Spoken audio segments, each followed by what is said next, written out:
Saya sekedar untuk memberikan informasi dulu. Satu, dulu negeri Tibet itu merupakan negeri merdeka berdaulat. Kemudian menjalin kerjasama dengan Republik Rakyat Cina yang komunis. Setelah ada perjanjian kerjasama, Cina mengirim ribuan tenaga kerja ke Tibet, saudara. Membangun kota, membangun jalan, membangun kantor-kantor pemerintah, saudara. Kemudian setelah pembangunan selesai, ternyata ratusan ribu para pekerja tersebut angkat senjata melakukan pemberontakan di Tibet. Kok bisa? Ternyata para pekerja tersebut adalah tentara, saudara.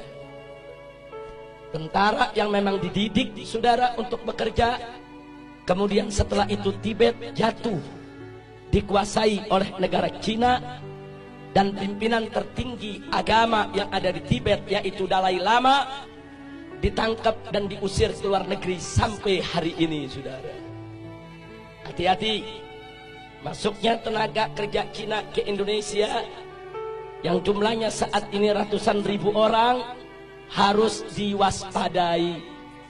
Karena kita sudah lihat bagaimana tegapnya badan mereka, bagaimana perawakan mereka. Lebih tepat mirip tentara ketimbang pekerja kasar atau buruh, saudara. Yang kedua, saudara, di tengah Afrika ada satu negeri bernama Angola, dibantu habis-habisan oleh Republik Rakyat Cina, saudara. Setelah diikat dengan utang yang begitu besar, kemudian Cina mulai mengatur Angola. Anda tahu minggu ini apa yang terjadi? Parlemen Angola mengajukan undang-undang untuk ditandatangani oleh presiden yang isinya Islam tidak boleh ada di Angola dan seluruh masjid harus ditutup. Alasannya karena berlawanan dan bertentangan dengan adat istiadat Angola, saudara. Ya, hari ini Islam dilarang di Angola, saudara. Bagaimana dahsyatnya pengaruh Cina komunis sampai di Afrika, saudara, dipengaruhi sedemikian rupa. Yang ketiga, ada satu lagi negara di Afrika bernama Zimbabwe, saudara. Juga diberikan utang besar-besaran oleh Cina, saudara. Setelah utangnya, saudara, membengkak, Zimbabwe tidak mampu untuk bayar utang, saudara. Lalu apa ditawarkan oleh Cina komunis? Dibebaskan dari utang, tidak perlu bayar utang. Tapi mulai saat itu Zimbabwe harus meninggalkan mata uangnya dan belanja sehari-hari dengan mata uang Cina, yaitu yuan, saudara. Saat ini di Zimbabwe, jual beli, sewa menyewa, transaksi semuanya menggunakan mata uang yuan milik Cina komunis, saudara. Kembali ke Indonesia, saudara. Saat ini kita dapat pinjaman utang ribuan triliun dari Cina, saudara. Saat ini kita berutang kepada negeri Cina ribuan triliun, yang 7 turunan kita ke depan belum tentu kita bisa bayar, saudara.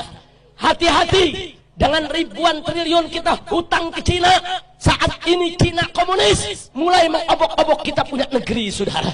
Mari kita lihat satu, saudara, bagaimana mereka masukkan tenaga kerja. Ratusan ribu orang masuk ke Indonesia saat ini. Dan minggu yang lalu, saudara, Presiden Jokowi sudah menyatakan, mengingatkan kepada para pengusaha untuk tidak lagi bertransaksi dengan dolar ataupun rupiah, tapi bertransaksi dengan yuan, mata uang Cina, saudara. Ini bukan fitnah, ini keputusan presiden, saudara. Nggak sampai di situ, saudara. Sebulan yang lalu presiden juga mengeluarkan kepres bahwa orang asing termasuk Cina komunis diberikan hak milik untuk memiliki rumah, memiliki tempat tinggal, dan memiliki perkebunan di Indonesia, saudara. Ini nggak pernah terjadi. Orang asing diberikan hak milik. Ada apa gerangan yang terjadi, saudara? Masya Allah. Ada apa ini negeri? Saya ketemu seorang pejabat, Habib. Kan enak kerjasama dengan Cina. Kita dibangunin itu jalan kereta, MRT, LRT. Saya katakan, Pak, itu bangun bukan gratis. Kita ngutang dan kita harus bayar dengan bunga. Satu. Kedua, kontraktor utamanya harus dari negeri Cina, bukan kontraktor utama pribumi kita. Yang ketiga, bahan-bahan bakunya juga harus diimpor dari Cina, termasuk reklamasi tiang-tiang pancangnya bukan kita buat sendiri, dari negeri Cina harus didatangkan, saudara.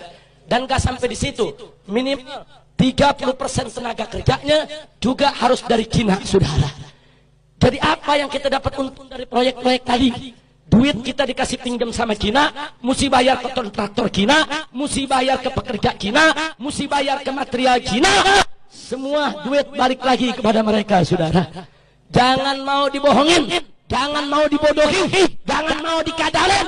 Ini negara harus kita selamatkan. Tak boleh saja oleh asing dan asing. Betul. Siap bela negara, siap bela NKRI, siap bela Islam, siap bela bangsa, siap bela rakyat, siap jaga pribumi. Takbir, takbir, takbir. Sallu ala Nabi.